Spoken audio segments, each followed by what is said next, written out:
Setting up the recipe page in Foodie is actually pretty quick. The best part, I think, is that you don't have to get in the code or really actually do the hard work of setting it up. And once it's set up, it's all automated and keeps your recipes updated, or your recipe page rather, updated, and places your newest recipes up front. When I set up the site originally, I just put a placeholder and I created a page called recipes. And if I click on it now, it just looks like a normal blog page. If you don't have one yet that you want to use, just go to new and then page and create a new page. Since I already have this page here, I'm just going to edit it. But really what you need to do is either set one up or edit your current recipe page and then select the recipe index template.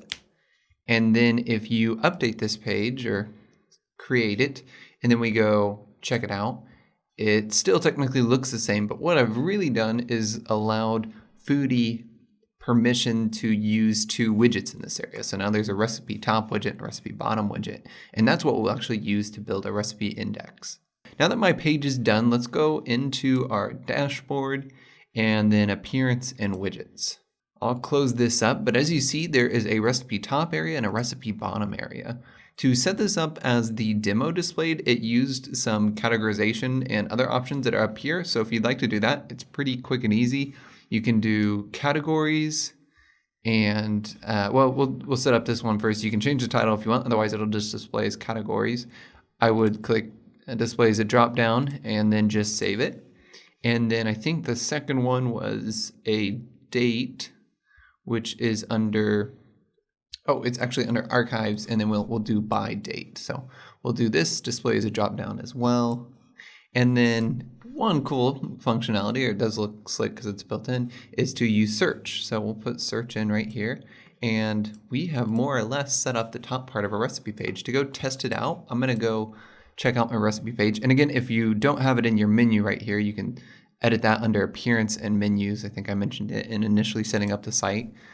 And here we go. We've got our categories, our months, or the archives, and then the search bar. I guess the search bar doesn't come by default with a title, so to even this out, I'll go back to my widget page and just add the search title. I think if I save that, it all looks inline and except it says siege.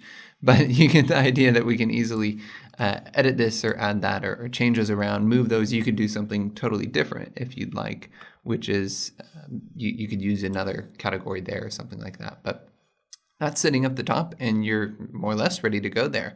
The real trick now will be setting up your recipe bottom area. To do this, we'll use the Foodie Pro featured post widget again. It's very flexible and there are lots of different options. Probably the most likely is that you'll want to use the 1/4 column. And if you're categorizing by categories, you probably want to title it the same thing. So I'm going to use vegan on mine because I know I have a number of vegan recipes already in here, and I'll title it vegan. And then you can show you can show more posts. It's really up to you to spend, depending on how many categories you want to show on the page, as well as just different sections. But we'll create essentially one of these widgets for each category. Scrolling down, let's set the image to show up before the title. Let's use that 320 by 320 again. It'll give us a little bit more clarity and it'll just look good on multiple devices. Going further down, we'll click show post title. I don't want any content there, otherwise it'll kind of show some words and text at the bottom, which isn't the worst, but it's an option. And then show category archive link. This is going to automatically link to whatever category you chose up here. So if I chose something like one bowl or lunch or something, that would be the category it's going to choose. By default, it says more posts from this category. I think it was see more on there, and that's the right arrow again, which is just the ampersand RARR semicolon.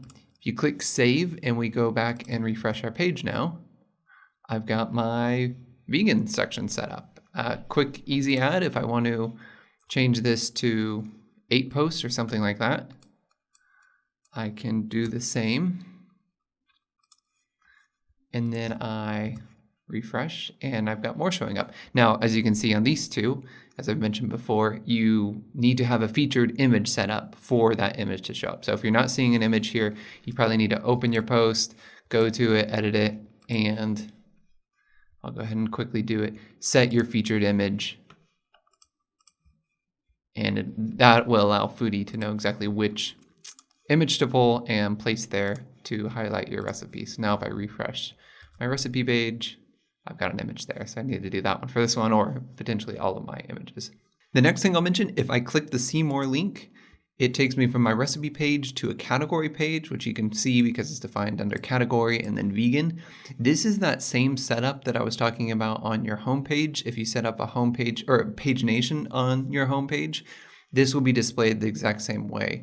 To edit this or change this, your easiest way is to go to the Customize menu. I have a quick access here, and you do as well if you have this toolbar. If not, it's under Appearance and then Customize. And if you click this, it'll open up my page, and I can go to Content Archives, and I can change and have that display however I want, maybe 1/4 or something like that.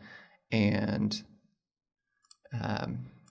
320 by 320 again. So it kind of gives that consistent feel there if that's what I would like. And that would mean now if I go to my recipe page and someone clicks See More on my vegan section looks somewhat similar, kind of has the same issue. Now, this is all stuff that you can actually change as well in that appearance. But I just thought I'd mention that that's the same style site-wide, and that's how you would set that up.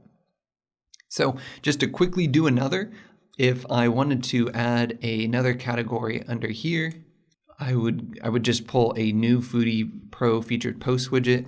If let me see what one of my categories are. I'll do 7 ingredients or less. Title it the same. Do 1/4 again. I'll do another 8 posts. Scroll down again.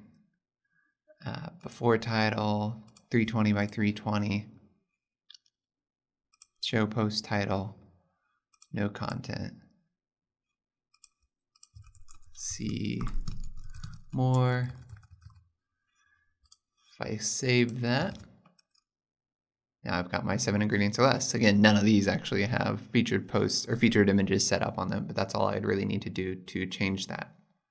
The last thing that I will do is talk and set up a all recipe widget. It takes a little bit more work. It wasn't built in to be used necessarily that way, but I know it's something that I like to use and I like to see on sites when it's not only do I have my categories here, but way at the bottom if I scrolled and I wanted to go back and see all of my content or have a user see all of my content, that there's a way to do that.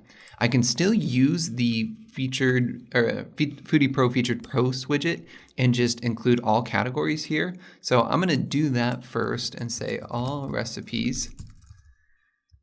And then I'm going to show 8 again and set up everything else the same or to whatever consistency that I had up earlier. No content. But when I click this, and I'll just, I'll say see all recipes, and then click save. If we go down here, although the all recipes showed up, my category link didn't show up. And that's because technically all recipes isn't a category. There are maybe a couple workarounds for this. One really cool one, if you use only recipes, you could put a link down here and just a text widget, similar to setting up your homepage. The problem is the styling won't make it won't display the same way, at least initially, without getting in the code. So probably the easier way to do this would be to categorize all of your recipe posts as a recipe category. To do this, we just need to go into our post and then categories. I'm going to open it up in a new window. And I'm just going to say recipe as a category, recipe as my slug, and save it as is. And now I have a recipe category, just like I have a vegan category and all these others.